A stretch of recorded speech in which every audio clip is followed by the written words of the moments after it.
Saya fokus ke amil zakat. Amil itu beda dengan panitia. Amil itu kata ulama, diantaranya dalam jauh usah jauh-jauh, jangan bisa baca kitab Fathul Qorib yang paling tipis saja.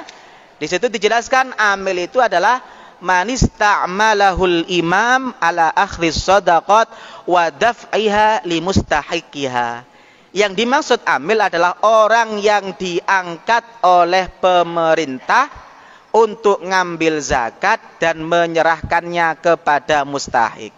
Kata kunci amil adalah istiqmal, adanya pengangkatan, bukan ngangkat sendiri.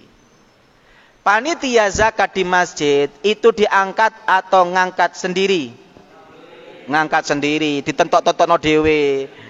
Paham nggih? Berarti panitia zakat di masjid itu amil atau bukan? Bukan, itu namanya panitia wakil. Ha nggih? Bun. Kalau di kitab Al-Ahkam As-Sultaniyah, Imam Al-Mawardi membagi amil itu ada dua, ada amil tafwid, ada amil tamfid. Bahasa sekarang ada yang bagian ngatur, ono sing bagian pelaksana. Ini syarat-syaratnya. Syarat amil tafwid itu yang paling penting ini, yang keempat. Selain kita potong nggih, kepotong. Selain dia itu adil, ngerti fikih. Wong saiki kadang-kadang sing diangkat ambil fikih ya ndak ngerti. Paham nggih? Syaratnya ambil harus ngerti fikih. Pun, ya. Karena kita hidup di Indonesia, maka istiqmalul imam kita harus mengacu kepada undang-undang di Indonesia. Undang-undang di Indonesia yang mengatur ini berubah-berubah. Makanya dulu ada yang kemudian ngasih ke saya keputusan Basun Masail tahun 2005. Saya bilang itu sudah beda. Kenapa? Undang-undang tahun 2005 beda. Makanya Basun Masail itu beberapa kali terjadi membahas amil. Terakhir itu kalau nggak salah 2016. 2016. Karena 2016 maka Basun Masail 2016 itu ngajunya kepada undang-undang terbaru. Undang-undang terbaru itu nomor 2011 tahun nomor 23 tahun 2011 itu undang-undang terbaru. Ini yang kemudian diperkuat dengan PP nomor 14 tahun 2014. Nah, pembahasannya di sini saya simpulkan di sini. Simpulannya adalah yang bisa diangkat amil itu ada 3. 1 bas, 2 las, 3 lewat jalur KUA. Cuma yang perlu digarisbawahi untuk jalur KUA itu khusus daerah yang tidak terjangkau oleh bas dan las. Surabaya tidak bisa lewat jalur KUA. Karena bas las banyak, kecuali daerah Tengger, daerah Bali yang memang bas las itu sangat jauh. Kalau Surabaya nggak bisa. Maka yang bisa kita lakukan hanya 2 jalur, jalur bas, jalur las. Kalau Anda ngurus las, repot.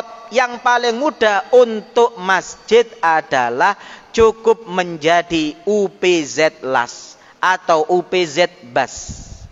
Paham nggih? Tadi sudah dijelaskan di las NU nggih? Kurang tahu di las Sidogiri sudah siap? Sudah siap. Berarti jangan bisa milih.